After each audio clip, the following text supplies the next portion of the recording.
Olá, sejam muito bem-vindos a mais um vídeo aqui com Lalu, Cleide do Vale do Sossego Vida Verde. Hoje nós vamos dar uma prosadinha, porque hoje teve uma oportunidade e eu escolhi ficar sozinha, né? O pessoal foi para um jogo, são as finais aqui do jogo dos jogadores da seleção de Utinga e todos foram. E olha quem quer participar. Olha quem quer dizer olá, tudo bem? Olha, olha. Olha pra isso, pessoal. E tô aqui. Então, aí eu falei, já que eu estou aqui de boa, não sinto sono, tô lendo um bom livro, mas dei uma paradinha para vir conversar com vocês.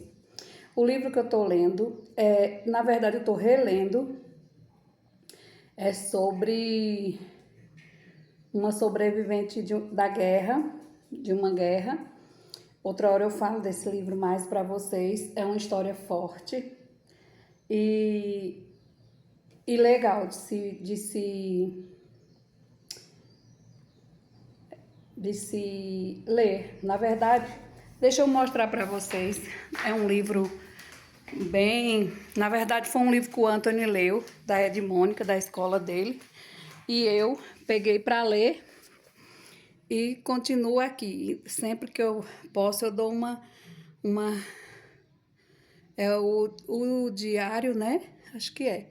O Diário de Anne Frank. É muito bom esse livro. E eu vou pôr a minha querida Valentina para fora, porque senão eu não dou meu discurso do tamanho que eu quero, né? Que ela fica, olha como ela fica, olha. Olha que linda. Eu quero participar, pessoal. Pessoal grandona, bonita. Olha peixe, pessoal. E deixa eu terminar meu vídeo, deixa eu dar uma pausa aqui para eu levar a Valentina ali fora, olha como ela fica. Olha, gente. Enfim. Falar nesse livro que eu tô lendo, sempre que o Anthony tá lendo alguma coisa, eu me interesso. A Valentina batendo na porta. Eu me interesso, gente. Agora ele tá lendo também o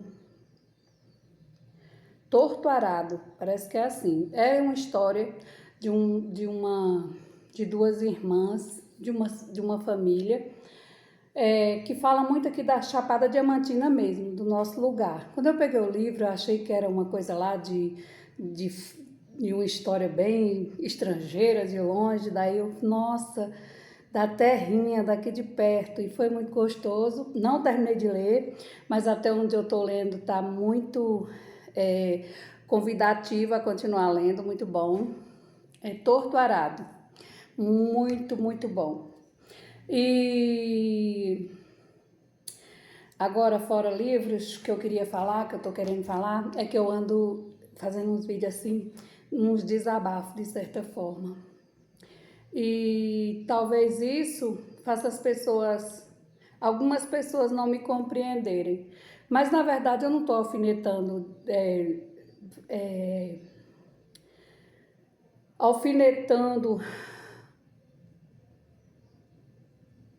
estou, né? Eu não estou alfinetando, eu ao mesmo tempo estou, porque está doendo em mim. E se eu posso ser alfinetada o tempo todo, uma alfinetadazinha de leve em quem me alfineta o tempo todo, né? Não é nada demais, eu acho justo. Mas eu não quero mais falar sobre isso, quero guardar minhas dores, como eu venho guardando, e desabafar com a pessoa certa, ideal, que possa solucionar o meu drama, né? Minhas dificuldades, meus cansaços e minhas desilusões e, enfim, os desencantos, mas que possam resolver. Que não adianta também eu expor demais e não resolver, né? Não resolver, continuar dizendo para vocês que tá assim, que tá assado, que não sei o quê, e eu triste, eu desanimada. E eu não gosto de viver triste e desanimada. Olha que eu tive bons motivos para me desanimar no início da minha vida, quando eu sofri abusos terríveis, né, na infância, além de abuso, muito bullying, muitos maus tratos mesmo, na escola, às vezes de parente, e outras coisas mais. Então, talvez por isso, por eu não ter curado essa criança afetada, essa criança sofrida, essa criança machucada, eu fico querendo curar as outras crianças que estão na minha frente, as outras eu fico assim muito atenta.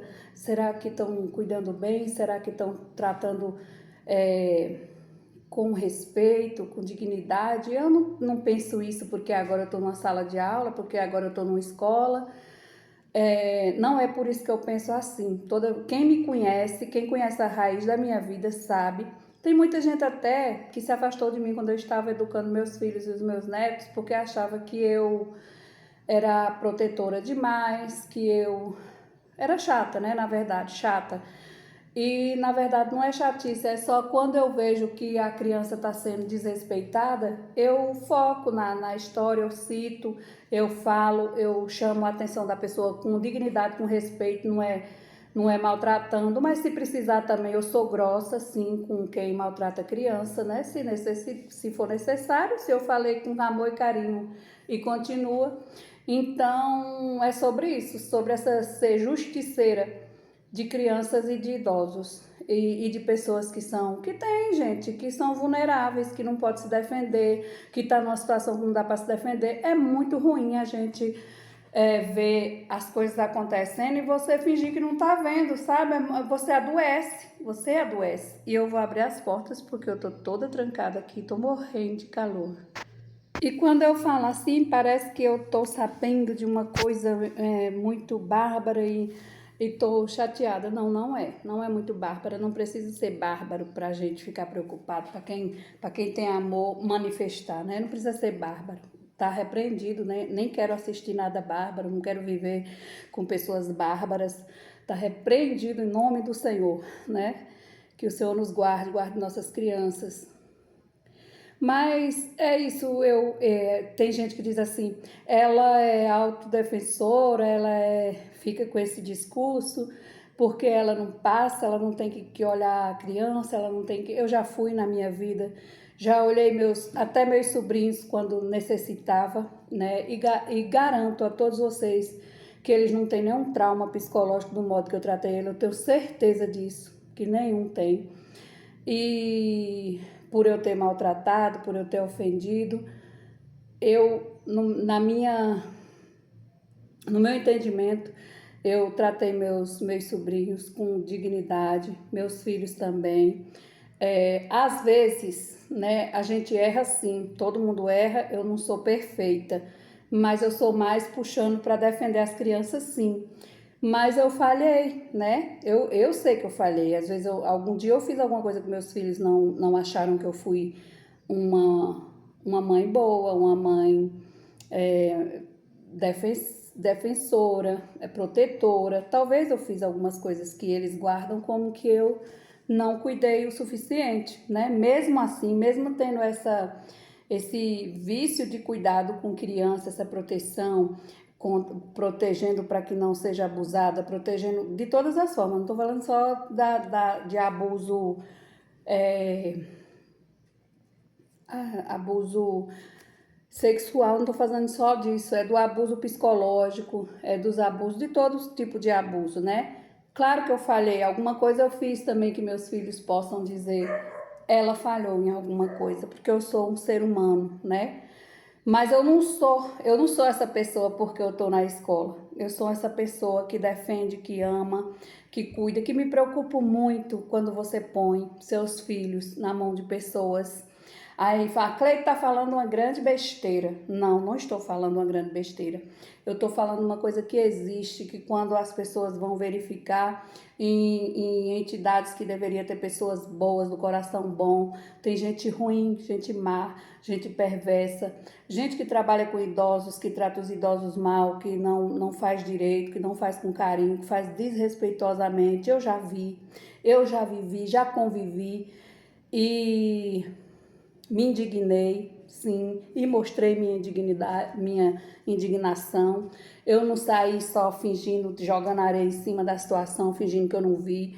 Eu alertei as pessoas que deveriam ser diferente, eu falei com elas o que eu pensava e que não era de lei fazer aquilo com os idosos. Enfim, eu já vi e vivenciei coisas que eu não queria vivenciar, tanto com as crianças como com os idosos. Gente do céu, tô morrendo de calor. Mas eu relaxo e sei que eu deveria fazer um tratamento, que é porque eu tenho uma criança ferida dentro de mim, que eu acho que eu vou salvar todas as crianças feridas ou preparar para que não firam elas.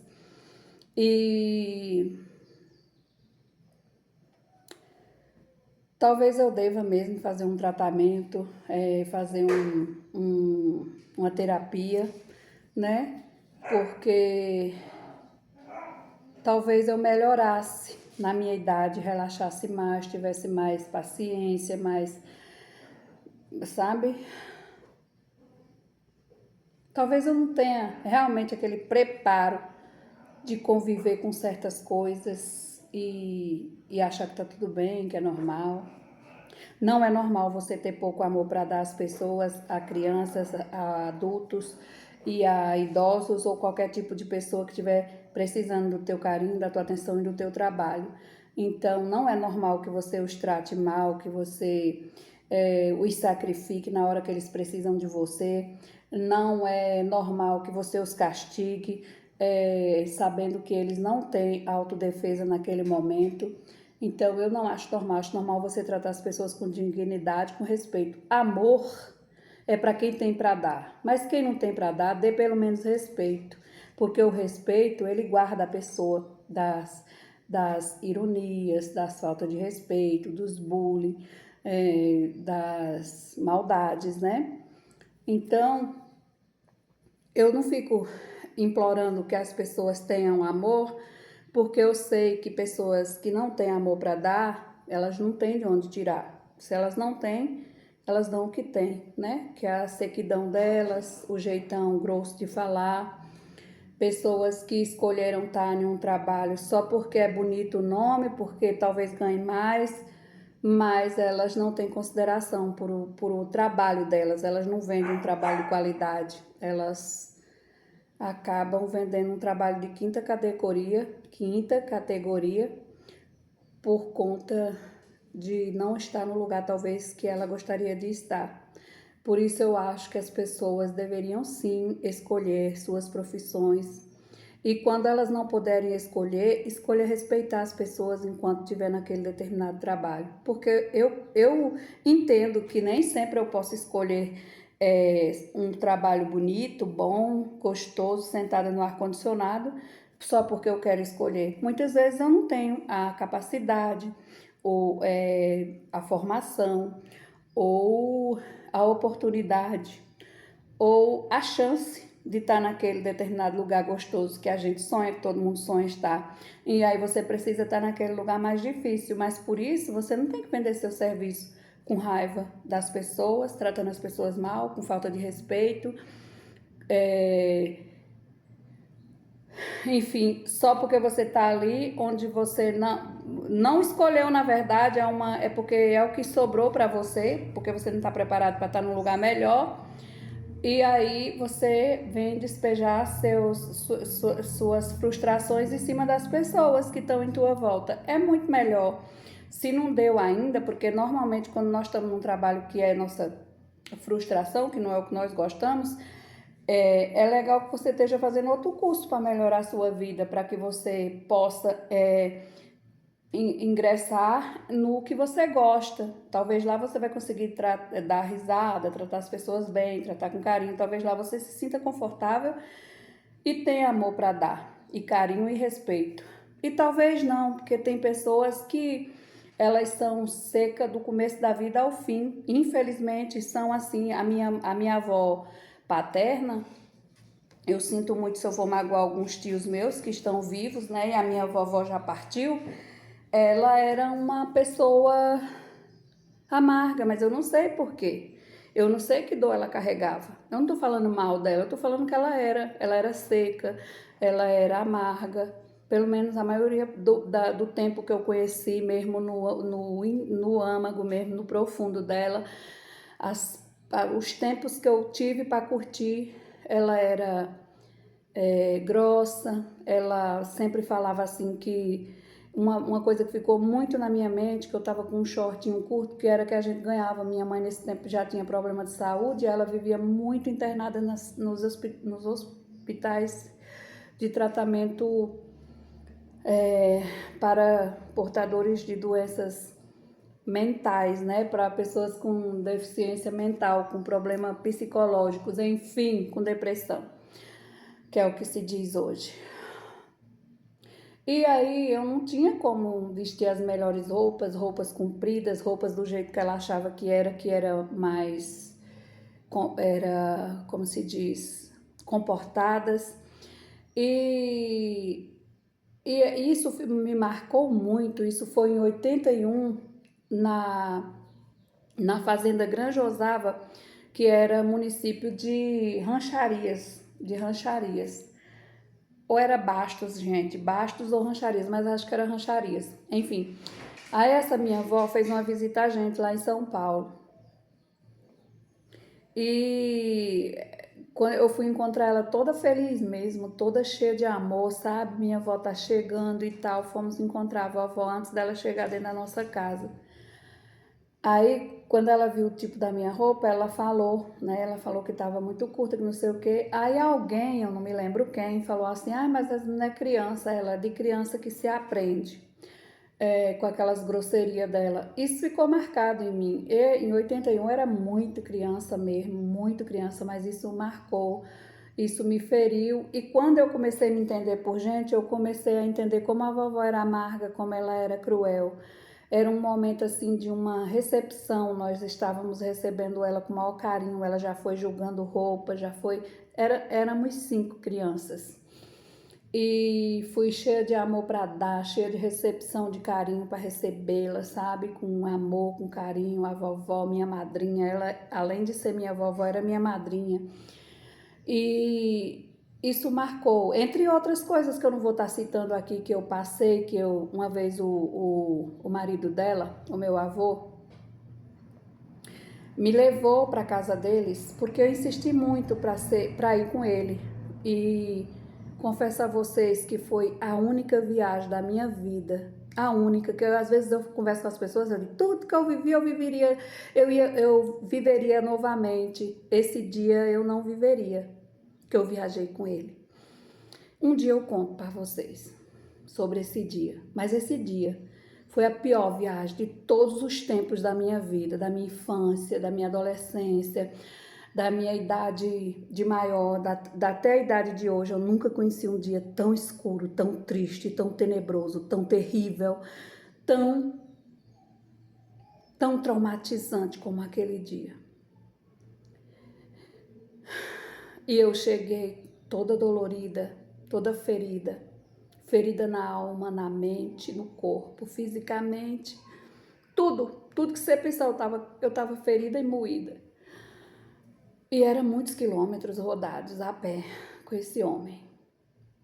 Quando eu cheguei na casa dessa vovó, que eu queria ser recebida pelo menos com um Deus te abençoe. Ela no primeiro disse Deus abençoe quando eu dei a benção. Ela disse assim: por que você trouxe essa moleca? A mãe dela é uma louca. Como deixa você trazer a menina, essa moleca, numa distância dessa? A mãe é louca, a mãe é louca. E eu era muito menina também nesse tempo. Isso foi a outra passagem foi em 81 que eu disse. Essa foi em 84, já no Pernambuco. 84, já no Pernambuco. E meu pai tinha abandonado a gente porque a minha mãe tinha problemas mentais, e quando ela atacava, a pessoa que era a frustração da minha mãe era o meu pai. Então muitas vezes ele não aguentava e ele sumia no meio do mundo, e ele sumiu. Nessa vez ele sumiu e foi horrível.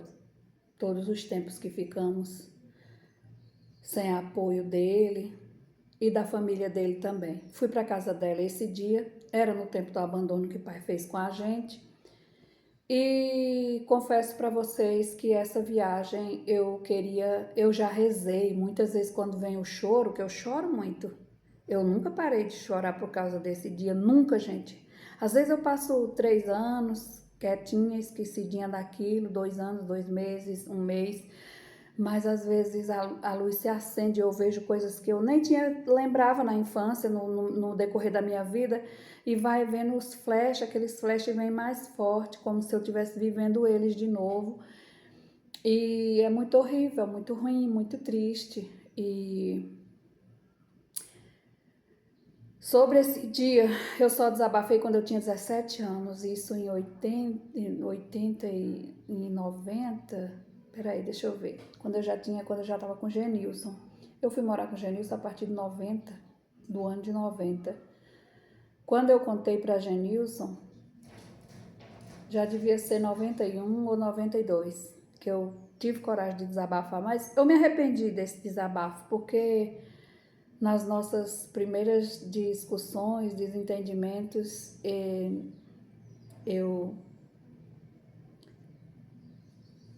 falou, recitou, né?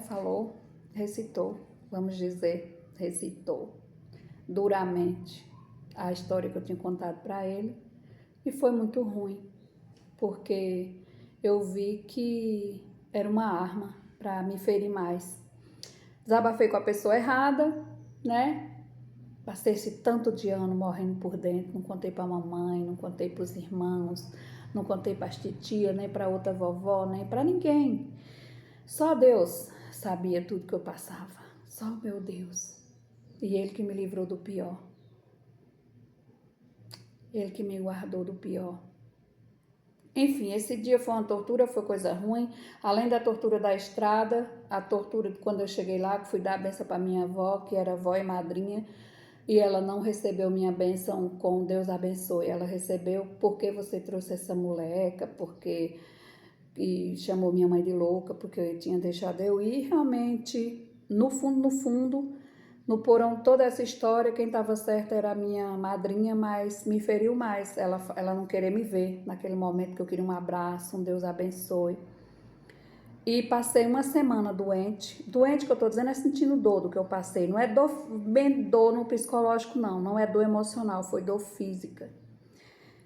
Quando eu ia fazer minhas necessidades fisiológicas, eu chorava, né? Sentia muita dor. E passei uma semana doente. Aí depois eu lembro que no sábado eu fui embora em cima de uma, eu não sei se era D20 ou se era aqueles carros tipo esses de hoje que tem S10, que tem esses carros que o povo antigamente fazia, os fretes de antigamente, né? Isso eu tô falando de 84. Então não sei que era um carro que tinha uma gabine e uma em cima ele carregava os passageiros para a feira, ganhava dinheiro, né? Com frete, levando e trazendo as pessoas para a feira dia de sábado, fazer suas compras, fazer feira. E aí eu fui em cima desse carro, toda feliz, já não fui mais a pé, não voltei a pé para casa e nem sendo machucada, né?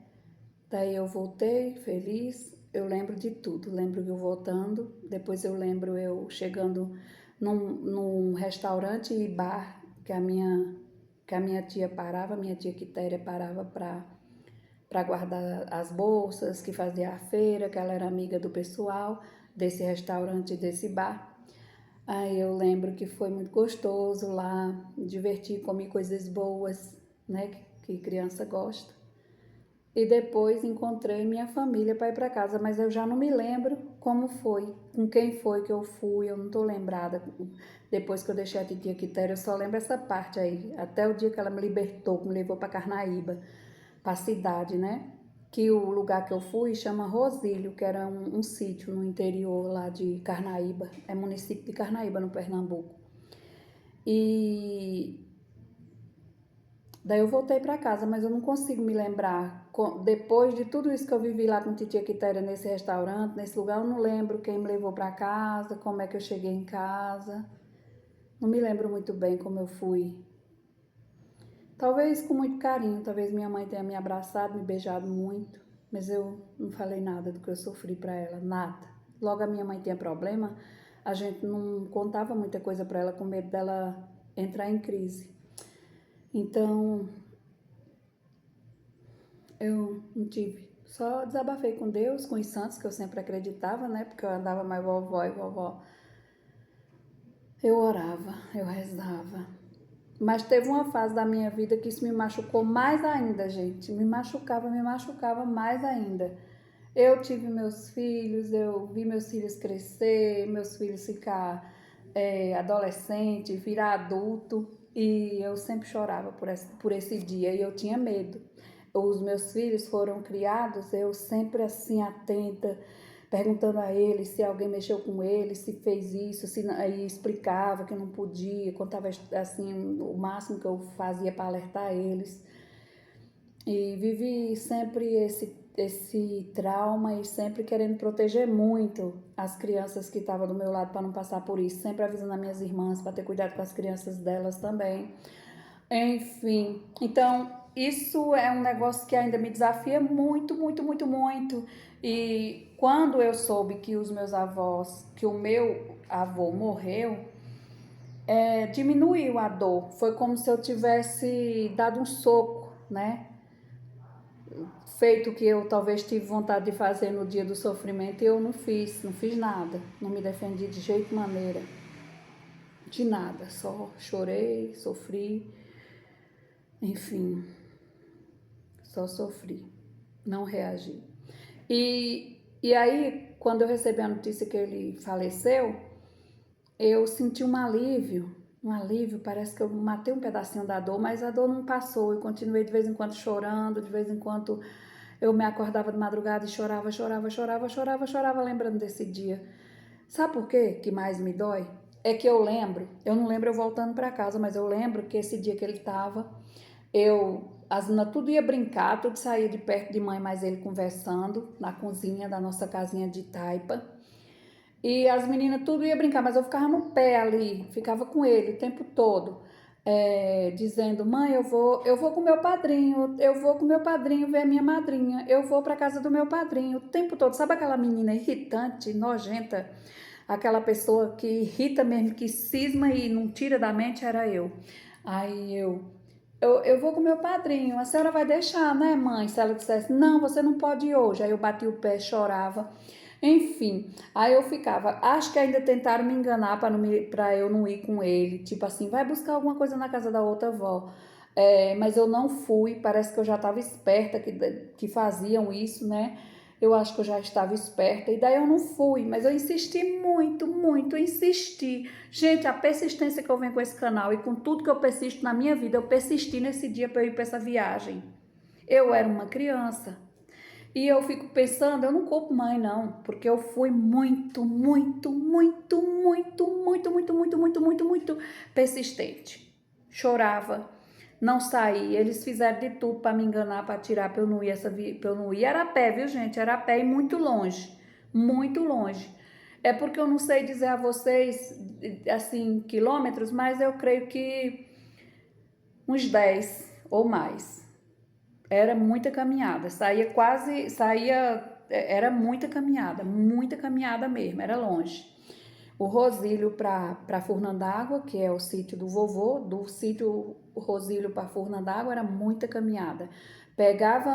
Passava por dentro de uma mata imensa, atravessava uma mata imensa, pedreiras e tudo mais, e depois, né, passava numa cancela para chegar numa rodagem que seria como se fosse uma pista, mas nesse tempo não era pista com pista normal, era de terra, era pista de terra, né? Porque não era ainda feito pista. Enfim, não era ainda, é que eu não estou sabendo falar a palavra certa, não tinha essa. Ah, não estou sabendo a palavra certa de falar, mas vocês estão entendendo. Era uma pista imensa que ligava de Carnaíba a Quixaba e outros lugares, a outros lugares, mas ela não era ainda feita pelo governo, assim, sabe? Ainda era só de chão mesmo, é isso que eu quero dizer. E aí percorri tudo isso. Era uns 10 quilômetros mesmo, ou talvez até mais. Era mais ou menos isso. Depois eu me informo direito e coloco aí nas descrições. E a caminhada foi longa e o sofrimento foi grande. Depois ainda tive que ficar dormindo lá alguns dias. Confesso para vocês que foi a pior viagem da minha vida, mas fui eu que insisti. Minha mãe não tem culpa. O, o meu avô não tem culpa de ter me levado, ou tem, porque ele poderia dizer assim, não, comadre, eu não vou levar ela porque eu vou passar, vou caçando e criança vai atrapalhar, né? Ele podia dizer isso, porque ele sempre andava armado com espingarda e caçando, matando passarinho. Naquele tempo acho que o Ibama ainda não sei nem se falava um dia de Ibama, não sei se eu tô perdida, mas não tinha esse negócio, o pessoal andava à toa mesmo e o meu avô era um desses que ele andava o tempo todo caçando. E nesse dia certamente ele estava com o bornal dele, um bornal que ele botava assim do lado, um trem assim feito de saco, sei lá de quê, e essa tal espingarda para matar os passarinhos. Então ele poderia, eu acho, agora eu pensei só agora nisso, eu não pensei outro dia não, mas hoje conversando, abrindo meu coração e conversando, talvez ele poderia ter dito, comadre Socorro, eu não vou levar Cleide, porque eu vou caçando. E eu podia chorar, bolar, cair por o chão, ele poderia ter dito assim, para não me levar, dizer ele mesmo que não queria levar, mas ele não fez isso. Então, eu culpo ele por tudo, por eu ter ido, por ele ter me levado e por ele ter me judiado, por ele ter me marcado pro resto da vida. E vou dizer a vocês, eu cheguei a fazer o Ho'oponopono, dizer meu avô, meu padrinho, pai do meu pai, e fazer o Ho'oponopono. Já fiz para melhorar, porque arde, queima, é ruim, é horrível lembrar. Mas é uma coisa também que eu não esqueço, infelizmente ficou marcado. Aí um dia desse eu sonhei com eles, faz tempo, não foi um dia desse não, há uns 2, 3 anos atrás. Eu sonhei que eu estava em um alto, tipo um topo de uma serra. Aí tinha muito verde, inclusive uns pés de bananeiras, bastante, como se fosse uma roça. E o meu avô, esse meu avô e minha avó apareciam os dois, porque todos os dois Deus já recolheu, né? Meu avô, os dois, os maternos e os paternos, e minha mamãe, meu papai, não tenho mais, né? Mas eles me apareceram em um sonho, só que eles não falavam nada. E como eu já faço vlog, durante o sonho, eu vi os dois, todos os dois de branco. O vovô com uma calça branca, uma camisa branca, a vovó com um vestido branco. Eles me apareceram no sonho de branco. E eu entendi que eles sabem da minha revolta, do meu sofrimento, dos dias que eu choro. Eu acho que eles sabem, porque eu tenho a minha vovó, eu liberei perdão para todos os dois. Eu liberei, porque perdoar quem perdoa é Deus e quem tira toda a mágoa do coração da gente também, a gente tem que ir lavando e chamando por Deus para tirar. Mas certamente que espiritualmente eles se sentiram incomodados da tranca que eles têm, do mal que eles me fizeram, os dois, todos os dois. Me fizeram um grande mal na vida. E talvez fez com outros netos, mas outros netos não ficaram tão traumatizados assim, não sei. Ou se só fui eu a vítima, não sei também, né? Não vou falar por os outros, mas certamente tiveram mais vítimas sim. E eles me apareceram todos de branco e eles não falavam nada, absolutamente nada, nem da vida, nem de antes, nem da agora, nem depois. Ficavam intactos. E minha irmã, a mais velha, sentada em um batente de uma porta assim, que era muito difícil, no topo, era como se a gente estivesse num topo de uma serra, onde tinha muito verde, tinha de tudo, tinha roça, tinha casa. E minha irmã estava sentada no batente da porta, na porta, assim, no chão. E ela não. Aí eu falava com ela assim, Lia, vamos tirar uma foto aqui, porque essa situação, esse evento, isso é uma coisa que a gente não sabe se vai acontecer mais. Quer dizer, eu não sabia que eu estava sonhando, Eu não sabia que era real ou que era, ou eu não lembrava de nada, se eu só estava sonhando. Mas eu não sabia por que aquele evento poderia nunca mais acontecer, né? Aí eu falei, isso é uma coisa tipo inusitada, tipo isso que eu dizia. Vamos tirar uma foto. Mas só que quando eu preparava para tirar a foto, o telefone não aparecia, nada, ninguém trazia. Eu não estava com o telefone para tirar a foto. E eles começavam a sair, caminhar sem dar tchau, sem pedir falar nada. Eles começavam a sair, virava fumacinha. Eles iam saindo e apagavam na frente. Mas eu acordei tão assim, em paz. Eu acordei em paz, bem em paz. Aí eu pensei assim, meu Deus, eles vieram me pedir perdão. Eles vieram me pedir paz espiritual. E eu orei.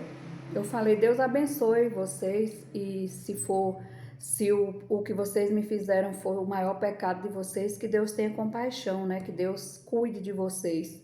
Porque eu não sei se o pecado maior foi esse, né? Eu não sei. Mas talvez de ter comido a minha vida, é como se eu tivesse vivido encarcerada num lugar para sempre. Eu fui encarcerada, condenada a viver nesse cárcere desse ano de 84 até toda a vida, até hoje. Até hoje eu não tenho eu não tenho uma vida tranquila.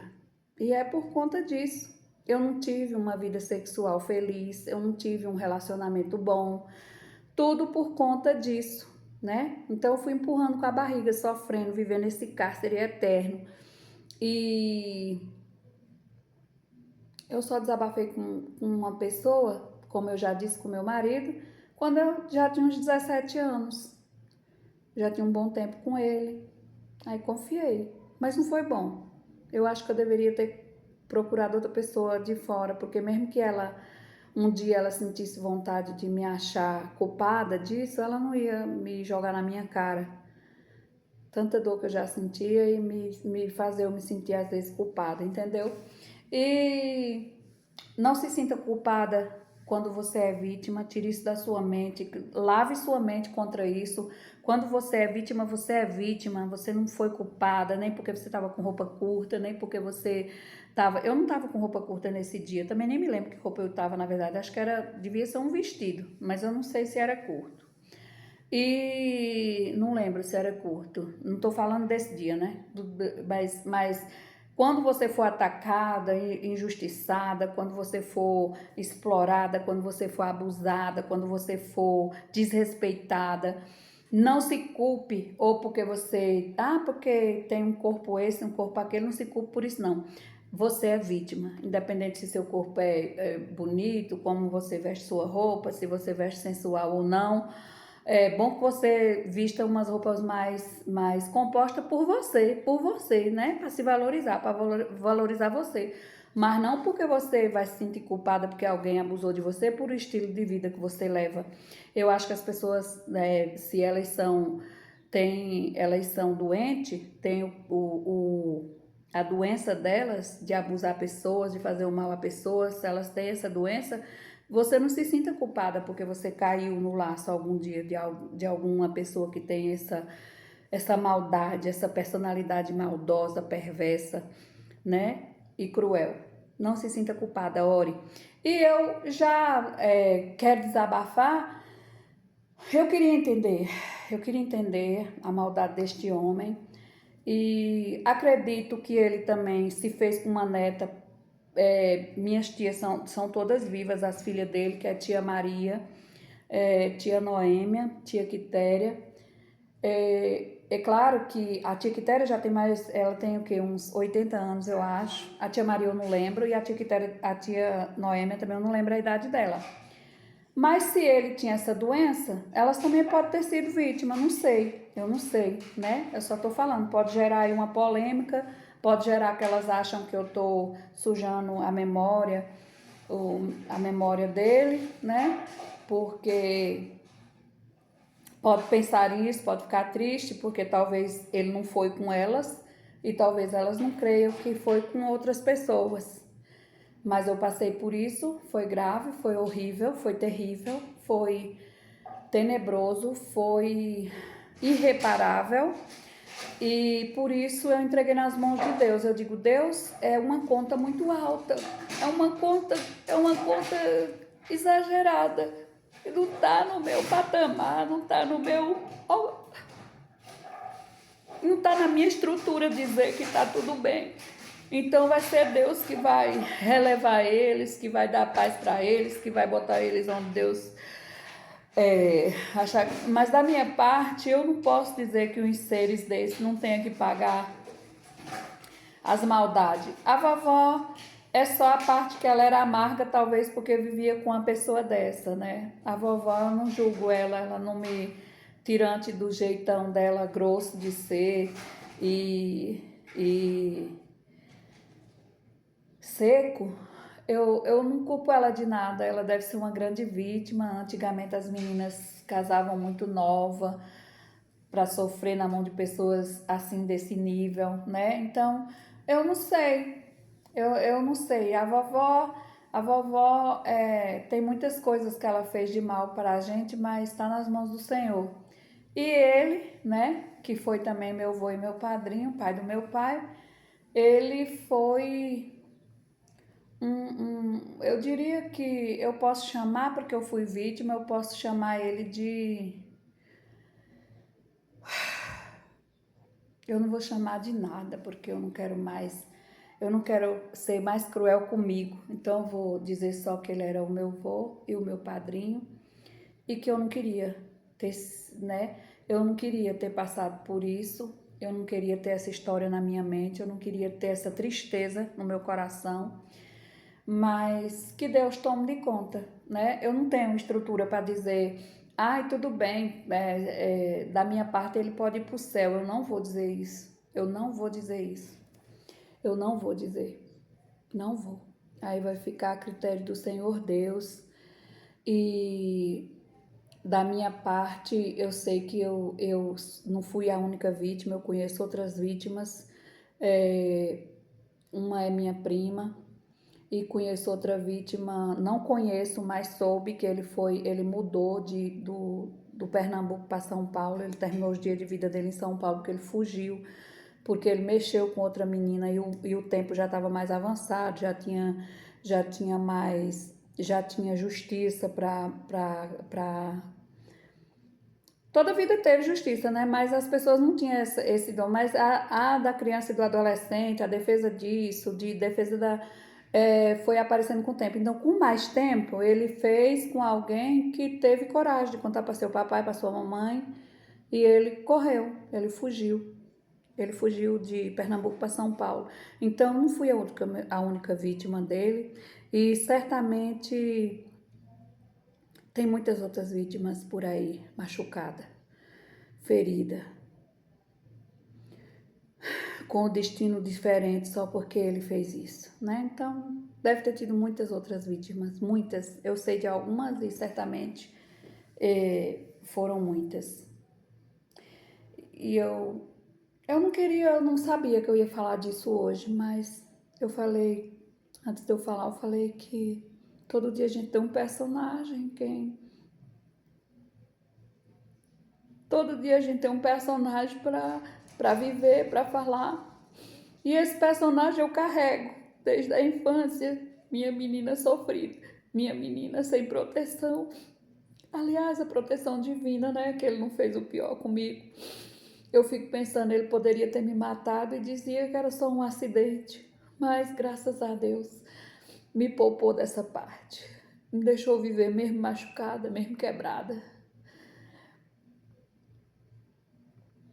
Então, para os que vão se sentir feridos, porque eu estou falando de alguém que não está aqui para se defender, já morreu, e que bom que ele não está mesmo, porque isso é a parte melhor da minha vida, é a parte de saber que não está mais na mesma terra que eu estou. Ele era o terror da minha vida. E antes de eu morrer, antes dele morrer, mas de qualquer forma matou mesmo alguma coisa em mim. A dor mais tenebrosa que eu carregava diminuiu. Então, antes dele morrer, eu ainda fui em 2000 em São Paulo e inclusive tirei até foto com ele. Meu marido já sabia de tudo e eu com aquele cuidado com minha filha para não encostar nele e tal, porque já sabia das coisas dele. Mas ficamos um tempinho curto e foi o tempo que eu mais chorei na minha vida. Aquele tempo eu estava em crise no meu casamento e rever esse homem me fez chorar rios, rios, rios, porque de todo o tempo, quando eu fui rever ele, foi esse tempo. Foi 2000, de 84, que eu comecei a fugir dele. Fugir igual o cão da cruz. Se ele fosse passando numa rua tal, eu esperava ele passar, descer, para eu não ver mais ele, para eu não encostar nele, para eu não ter comunicação com ele. Aí outra vez ele veio visitar a gente aqui na Bahia, e como eu trabalhava de doméstica para os fazendeiros, para os donos da fazenda, eu estava em Salvador, que eles me levavam. A empregada daqui servia para lá, e às vezes ele levava uma e trazia outra, que era a minha prima Dora. Aí quando ele veio visitar a família aqui, depois de tudo isso aconteceu comigo em 84, em 88, por aí, 87, meados de 87, 88 ele veio e eu estava em Salvador. Aí, o vovô, todo mundo me ligou, né? O vovô tá aqui e tal. Avisaram, alguém avisou lá, não sei se foi pai, que ele estava lá, mas que já ia embora e eu só ia vir na outra semana e ele já ia. E aí desencontrou, que bom que desencontrou, que bom. Eu não estava afim, preparada para estar revendo ele. Quando eu fui rever ele, eu já tinha meus filhos um pouquinho, eu tenho a foto do dia. Uma foto, deixa eu dar uma pausa para vocês, eu vou pegar a foto. Eu não estou achando, gente, a foto da época, mas do pessoal que eu vi em 2000, lá em São Paulo. Mas eu achei essa, que foi a época, mais ou menos o ano que eu passei por isso. Eu tinha essa estrutura, essa idade, e foi a época que o meu pai tinha nos abandonado. Minha mãe tirou essa foto aqui para mandar para ele. E tá aqui escrito Cícera, Sandra e Lucicleide, Pernambuco, Carnaíba, Pernambuco. Foi quando eu tirei, foi essa época que aconteceu isso. E a foto que eu tô querendo mostrar, que tem uma lembrança desse dia, vocês podem pensar, nossa, você ainda foi forte. Pronto, tem aqui, ó, essa é a minha avó, foi dessa data. Esses são meus primos que eu encontrei, que eu fiquei na casa deles lá, que eu vi meu avô, minha priminha e minha filha, Rogéria. Rogéria hoje é uma mulher, e ela também, certamente. Ai, ai. Então tá bem apagado aqui, ó, mas dá pra ver a vovó, e deixa eu ver se dá pra ver ele. Aí ele, o vovô, tá bem apagada, gente. Mas esse é o vovô. O vovô, será que é o vovô? E o titio Zuzu. Quando eu fui lá, o titio Zuzu tava lá. Esse é o titio Zuzu, a vovó, vovô. Eu tô de cócora aí no meio, com a Rogéria. E Ariel tá aqui do lado, parece que tá aqui do lado do vô. Que é o que eu contei a história para vocês. Fui lá deixar essa marca, foi quando eu revi, de 84 até 2001, por aí, a data que eu fui. Eu talvez achava que eu estava curada e talvez eu precisava olhar para a cara dele depois de eu, mulher, né? Talvez eu precisei. E eu fui com meu marido. Aí o dia que a gente tava lá, ó, esse mesmo dia que foi lá, no café da manhã, na casa do filho da vovó, que esse também partiu esse ano, o tio Chiquinho. Ele não está mais entre nós, partiu o tio Zuzu e o tio Chiquinho. Que o tio Chiquinho é o pai dessas crianças aqui, da Rogéria, oh, meu Deus, eu não sei o nome das meninas não, Rogéria tá junto aí. Esse menino, essa menina era do tio São os filhos do titio Chiquinho. Tudo isso foi do passeio de 2000. Foi uma época que eu tava sofrendo muito. Ó, tudo dessa época que eu fui lá, 2020. Em 2000, gente. Aí o vovô tá bem apagada. É o vovô e o titio Zuzu. Tá bem apagada essa foto. A máquina tava ruim. Aí aqui agora é a ex, né, do titio, era ex do titio, que eu tava na casa desse pessoal. E eu chamo a Ângela, essa mulher, eu tava na casa deles, olha aí a frente da casa. E aqui é o titio Chiquinho, quando eu fui lá tava bem maravilhoso, mas depois agora ele adoeceu e já partiu. Titio Zuzu também, mas eu tenho outro monte de tio, tias e tios, filhos desse pessoal. Aí, da família do meu pai. Aí o titio Zuzu, não, eu e o vovô aí no meio, ó, parecendo tá tudo que nunca aconteceu nada, né, certo? Foi o último encontro que eu tive na vida com ele. E o meu marido aqui do lado, meu marido sabia de tudo já.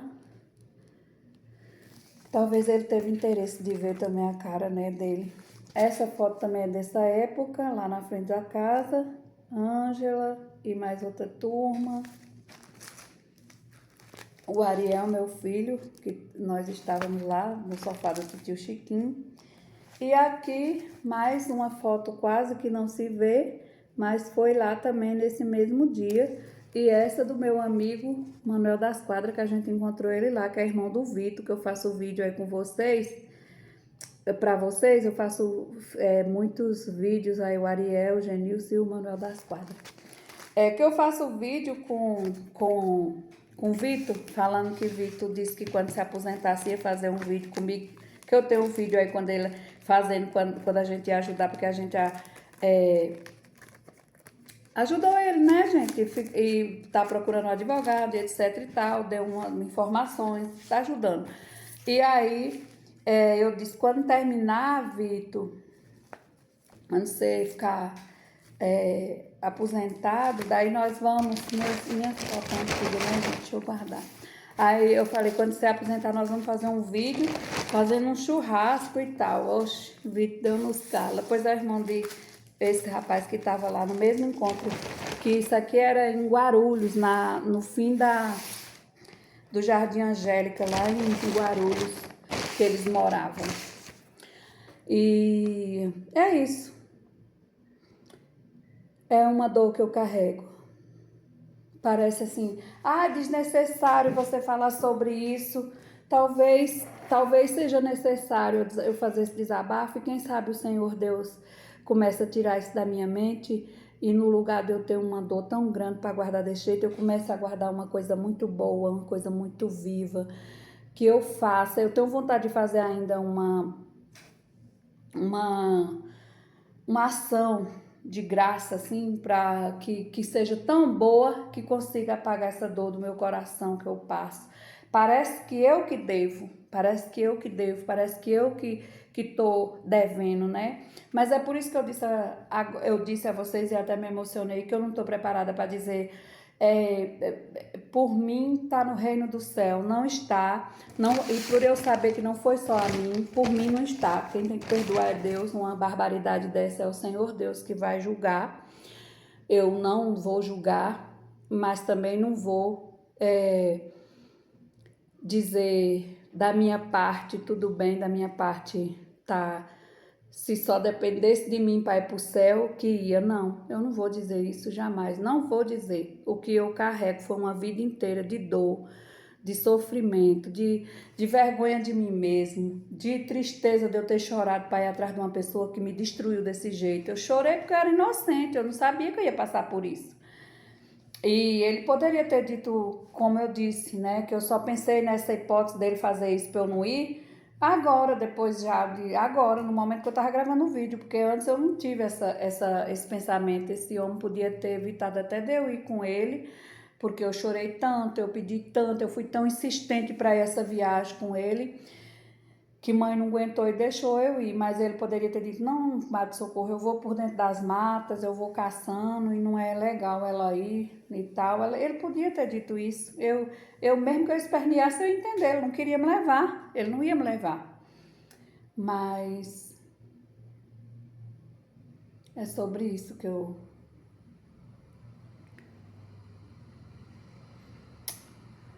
guardo tanta dor dentro do meu peito. Talvez por isso que eu quero ser a defensora de todas as crianças do mundo. Queria estar em tudo quanto é lugar defendendo as crianças. Queria também que em lugares, entidades onde as crianças ficam, que não trabalhasse gente ruim, que as pessoas não fossem coniventes com gente cruel, com gente mal educada, com gente que aperta, que balança a criança, que amedronta a criança. Eu peço a Deus todo dia que Ele tenha misericórdia, que essas pessoas não consigam trabalhar em lugares que têm acesso às crianças para estar judiando, humilhando e até abusando. Peço todo santo dia isso. E é isso, pessoal. Espero que tenham gostado do vídeo. E é isso. Sobre tudo isso. Eu nem sabia que eu ia falar desse caso. Juro por Deus, sentei aqui. Acho que como eu comecei a falar sobre esse negócio de defesa de criança, eu lembrei dessa tortura tão grande que eu já passei. E a minha infância eu guardo as pessoas que me fizeram bem, que me falaram bem, que me trataram bem, eu lembro de todas elas. E mais ainda eu lembro das que me trataram mal. Lembro. Elas são aquelas pessoas que eu digo para vocês que são falsas, são uma pessoa na frente da mãe das crianças, do pai das crianças, e por trás são megeras, são uns seres humanos esquisitos, estranhos. Eu acho que criança deveria ser tratada sempre com respeito, com educação, com carinho, porque criança cresce, gente. Criança vira adulta e elas levam no coração e na mente delas as pessoas que fizeram bem e as pessoas que fizeram mal. É sobre isso.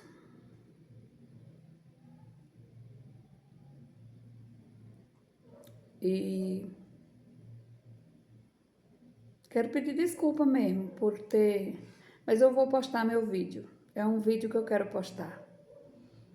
Talvez isso seja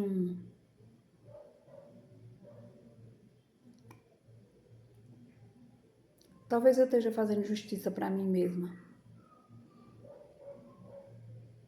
E eu ficava pensando, a memória, tem que respeitar a memória, não tem que respeitar a memória de quem não prestou de jeito nenhum, porque memória de quem deve, de quem é sujo, de quem foi imundo o tempo todo em cima dessa terra, vai ficar falando de memória boa? Não. Hitler foi Hitler vivo e Hitler continua sendo Hitler morto, mal. Foi perverso, ditador, abusado, narcisista. Então é isso. Memória boa a gente guarda dos bons.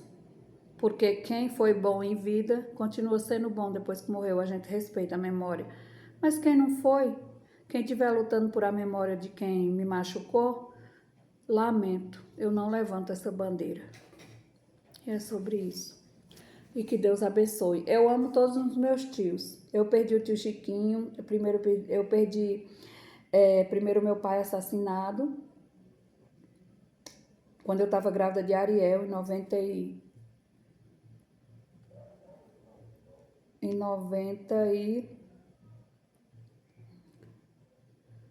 em dezembro de 93, né, no dia 19, o meu pai foi assassinado. Daí depois, quando o tio Zuzu estava aqui comigo esses últimos dias, que eu tenho um vídeo dele aí tudo, junto com o tio Zuzu,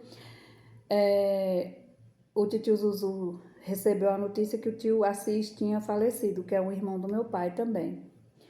Aí depois foi o tio Chiquinho, depois que o tio Zuzu já estava lá, E depois o tio Zuzu, né? E disse que não se deve contar, eu vou falar aqui igual a vovó dizia. E depois a pedra. Depois do tio Zuzu, a pedra, porque tem um monte de tia que eu amo. Minha madrinha Maria, minha titia Quitéria, espero que elas não fiquem chateadas do meu desabafo. Titia Noêmia, né? E também tem um titio Antônio, que foi o que veio aqui agora há pouco. Depois que o titio Zuzu foi, o titio Antônio veio. Eu fiz um vídeo aí na roça de Edna, na minha roça, aqui em casa. Tem tudo aí nos meus vídeos com o titio Antônio.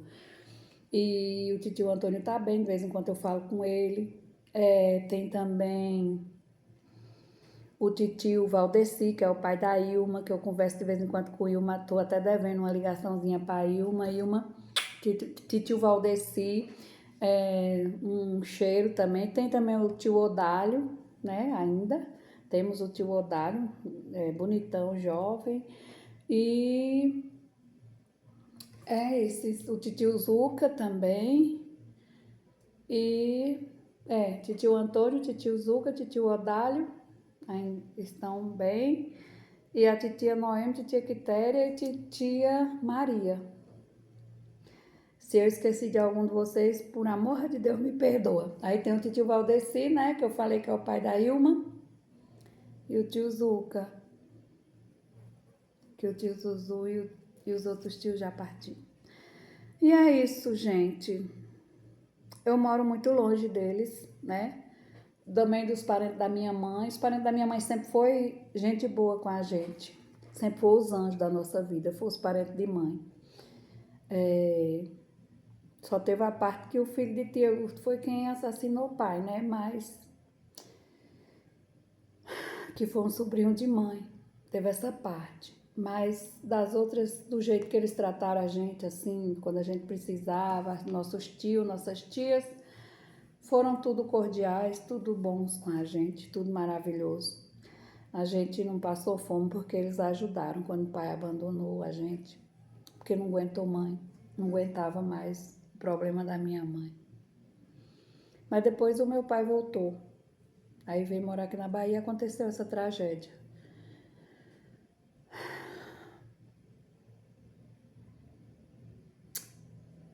Sobre isso.